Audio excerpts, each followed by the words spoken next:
It looks like the Star Trek franchise could be headed for a reboot in the near future, with the recent news that Paramount has hired a new individual to head their film franchise, while also announcing that a star with over 40 years of film and television credits has been cast in their newest series. Hey everyone, my name is Eric and welcome to What Did I Miss, where today I'll be discussing these two new hires in the world of Star Trek and why I believe it is a definite sign of where the franchise intends to head towards thematically. But before I get into this, I just want to thank you for clicking on this video and ask that if you do enjoy the content, to please hit that like button, as it really does a lot to help my small channel.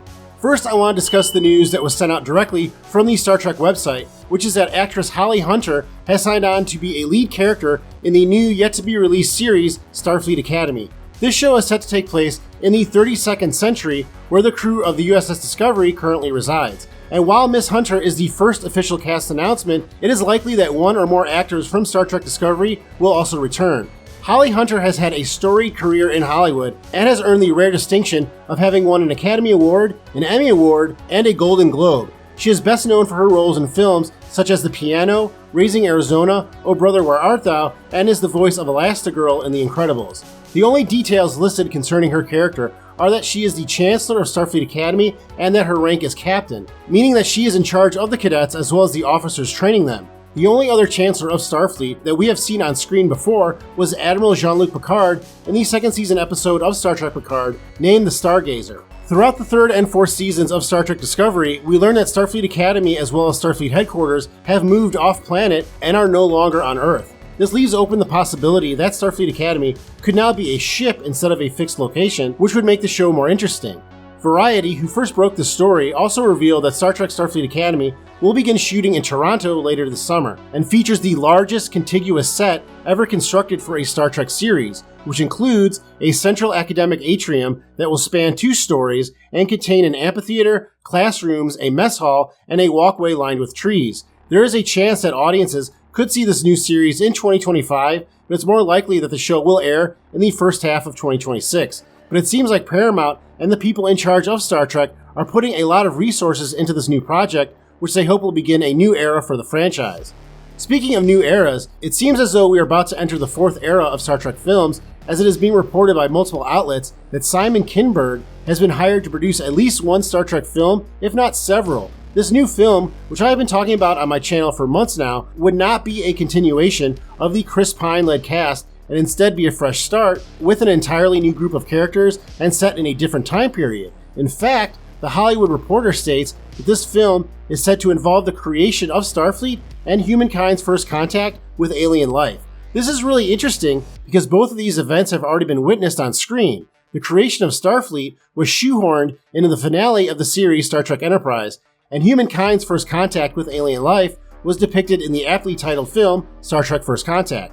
I think most fans would agree that while the series Star Trek Enterprise did a great job in showing how the NX-01 Enterprise and her crew were pivotal in the initial formation of Starfleet from the United Earth Space Program, it was not able to last long enough on screen to show audiences how the final pieces all fit together to create the organization. So there is definitely room for a new story to be told concerning that subject, as long as it does not negate any of the actions of the Captain Archer-led crew.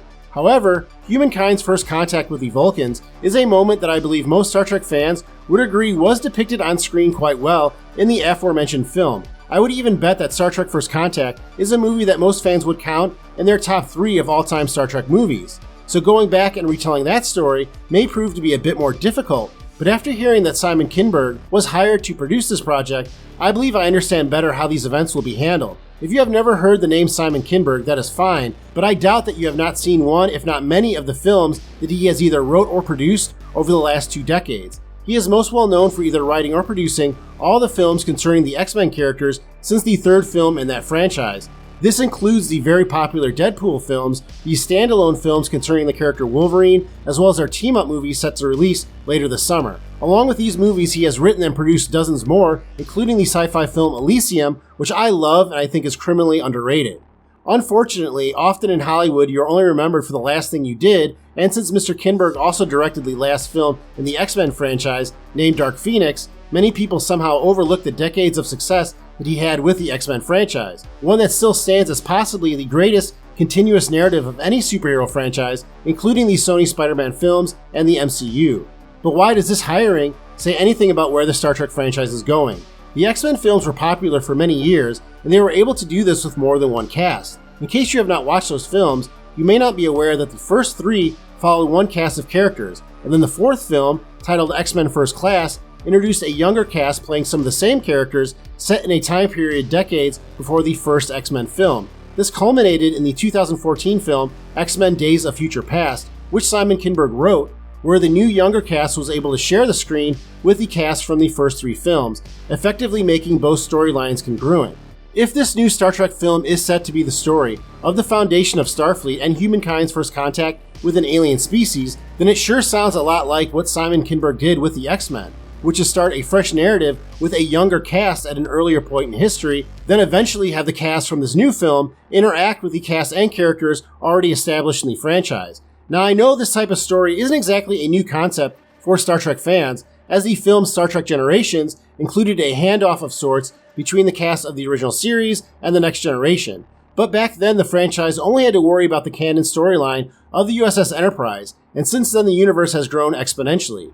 Creating a new beginning, both figuratively and literally, for the Star Trek franchise would be a way to attract new fans and old fans who may have been turned off by the shows produced by Alex Kurtzman, while also folding those characters into different projects like Starfleet Academy or standalone projects such as the upcoming Section 31 film. Of course, the stewards of this new beginning have to be careful to not intersect with any established canon. But if you go back and look at the X-Men franchise, you can see that there is a way to have characters interact with each other, even when played by different actors, and have the story still make sense. It also leaves the door open for someone like William Shatner as James T. Kirk to return, and he has said recently that he would like his character to return even through the use of AI. So as you can see, this new movie does look to be starting a whole new era for Star Trek and should make fans of this franchise very excited for the future. But let me know what you think of this news. Does it make you happy as a fan, or are you tired of the constant reboots that every film and TV franchise seems to go through? Well, that is all I have this time, but let me know in the comments if I missed anything. Thank you very much for watching. Please hit that like button before you go, and I'll see you next time on What Did I Miss?